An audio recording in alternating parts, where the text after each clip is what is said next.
What's up, you guys? Welcome to Top Talk TV, where everything comes off the top. Today we're going to talk about Byron Allen's interview on The Breakfast Club, and the interview title is based on economic inclusion, buying the Weather Channel, and Comcast, and its racial bias lawsuit that Byron has going on with Comcast. So what I really enjoyed about the interview initially, is how Byron had talked about his being born to a 17-year-old mother at a time during the Civil Rights Movement, Martin Luther King, being 7 years old when Martin Luther King died, and how the family was really hurt by that, how black folks were hurt by that, how riots came out, how the police came out to prevent the riots from happening. The army came out to prevent the riots from happening, but how it started the course for the rest of his life, and what he saw black folks need to do as a unit to demolish slavery and enhance themselves as a community.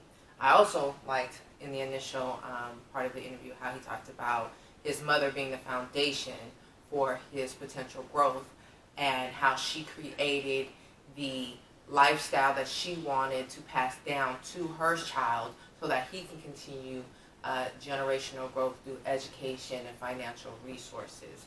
And then how after that he became his own entrepreneur because of economic setbacks, but how he grew within that. Brother, go ahead and take it from here with the other angles. No, my earliest remembrance of Byron Allen was back in like the early 80s or so. He was a pretty good writer and comedian, and everybody around us, you know, they were like big fans of like Richard Pryor and Eddie Murphy and stuff like that. And Byron Allen was considered what most people would probably look at Wayne Brady as now, a clean comedian, you know, kind of like under the radar kind of dude.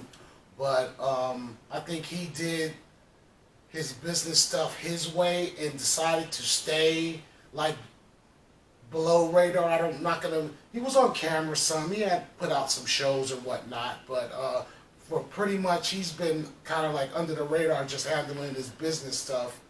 And I just like his determination, his end goal. What he was saying, that what he learned from Coretta Scott King, Yes. and thanking her and Martin for setting up the 3 stages that we have gotten to as far as civil rights and whatnot, being recognized for our own human characters and whatnot. And he wants to end the economic part of it, to have like actual African, I hate that word, African American, black ownership of actual things, tangible things that we can use to show and reflect our points of view out to the world. Because I think blacks in this country are the most imitated people on the planet as far as music, rock and roll, jazz, blues, hip hop. It's all this stuff is being imitated by other people, but it comes out of our black culture in this country. And we've created all those things. And like a lot of people say to me, well, what's going to happen with black people in culture when, you know, there isn't other stuff? I'm like, black people in America are just going to create some new stuff. Byron Allen is actually fighting for all of us with his court case with Comcast, and I think we all should be a little bit more aware of how the U.S. looks at us, and we need to be honest about those things. And like he said, we're not coming up to this court case asking for anything. We're demanding, and we're actually taking what is rightfully ours. And I wish him all the best in his court case with Comcast and their shady business practices, as well as other industries. It's not just like cable companies. There's a lot of industries that we're in right now in this country that just dismiss us as entertainment.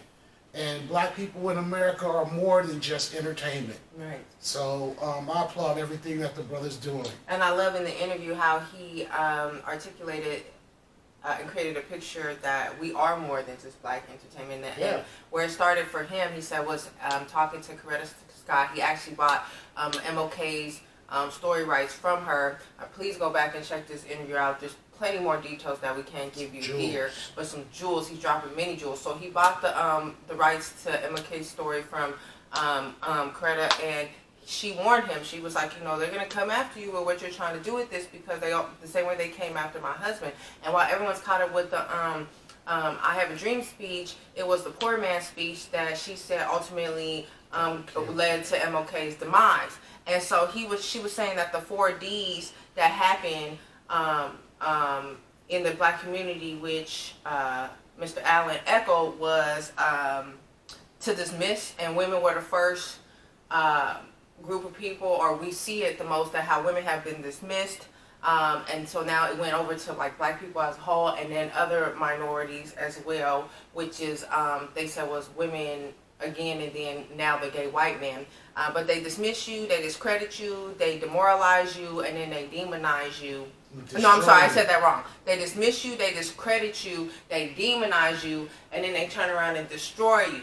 And so they look at the black man as, or the black community as like terrorists, he was saying, because when you try to accomplish yourself, when you try to climb over these obstacles and establish yourself on an economical level that is combative with the goals of those particular old white males right now, with those old school mentalities of dominance and control, they can't handle that, because like brother just said, they have been stealing ideas from the black race in America for a long time. But even more than that, we go back to African history from since slavery times, from since they invaded themselves in the Congo and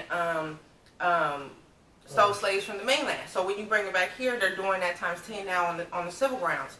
And so I like how he just put all that out there, but he also was saying that the real fight right now is based on economics. It's no longer about race, it's based on economics. If you can compete with anybody on the economic level, they don't want that, because the art of business is to create something, establish yourself, maintain it, but then you also want to take from what is already out there and enhance it, or just dominate the market. And so since black folks have these natural skills, they want to turn around and just suppress those skills still. And Comcast is the dominant factor that's been doing that. So Mr. Allen turned around and is buying all these stations and buying these programs, not just for black excellence and black growth, even though that's where it starts, but for the human excellence and human race as a whole. Because, and the one thing I can agree with, even throughout African and black history, black folks want their voice to be heard and valued and to be appreciated for the things that they bring to our human race, to society as a whole. Even Mr. Allen said, it's not so much that I want to destroy Comcast, but I can't let the Comcast destroy us. I can't let Comcast destroy the goals for human excellence moving forward. And the one way they're trying to do that is by suppressing what goes out into the world in terms of the greater good. If it's all that hoopla, chicken head, reality TV BS, then it's all good. But if it's something of substance, and if black folks try to grow and be a part of these networks, be a part of these big corporations, be a part of the 1%, it tends to get knocked down. So with that being said, he is going to the Supreme Court. Yeah, November 13th. So, if you guys can help us out here, like and subscribe, but also comment below on if there's any kind of media coverage for the November 13th court hearing at the Supreme Court, and attach the links. Help us get this information out there. Not just for the black community, but for the human race, for minorities as a whole. Because we all are affected by this. And if you go back in the history, if it wasn't for, brother, help me out here, black, there wouldn't have been like the women's movement. If it wasn't for the civil rights movement, it wouldn't have been like women's lib. It wouldn't have been affirmative action. It wouldn't be gay rights. On that now. And all that stemmed from the civil rights movement, when black people trying to get their voice heard, and everybody's been riding on that ever since. So come on now, like black folks still want to turn around as much as the black community has been through, and turn around and help the human race as a whole. Don't want to leave anybody else out. Don't want to leave anybody else out. Just want to help us get the rights and protections that we fought, blood, sweat, and tears, and earned for this country. This country would not be what it is, like Mr. Allen said, without the free labor given by Africans to this country. And then thanks, bro. That was another good thing he said as well. Black folks was here to build this country. They was not black folks was brought here to build this country. They was not brought here to be a part of this country. Or benefit from this country. And so anybody else that falls under the minority category right now that wants to benefit and have a voice is going to get silenced some kind of way by that Anglo-Saxon, old school, racist, oppressive mentality. And Trump is a willing participant in taking us back to the 18th century. It is what it is. Slavery. And it is what we choose to make it. It is what it is in terms of what we know to expect, but it is what we choose to make it. So we need to come together as a community and fight this with self-awareness and taking back what is rightfully the people that built this country. And quit being divided by petty little things that really are insignificant to what the greater end goal is. You know, stay laser focused on what the end goal is, and don't let all these little petty little things get in the way to distract you from what the end goal is, and that's everybody working together, living together, loving together, you know, as people, no matter what race, really. Absolutely, and that is Byron Allen's end goal, but we have to start with where we come from, what we know, what is being left behind and affected the most. Exactly, your own first. So please, again, you guys, like, it'd be really, really helpful, really important for personal growth and to add to this community we're building here, to go ahead and like and subscribe below, leave your comments, help us figure out this media feed, how we can get into this courtroom and see what's going on November 13th. As well, Byron also mentioned that on November 12th, there is a court hearing for gay folks and how they're fighting for their own civil rights. So all of this is coming together to create human excellence. So please help us out, look into that, and let us know what you find. All right? Thank you again for tuning in to Top Talk TV, where everything comes off the top. Peace.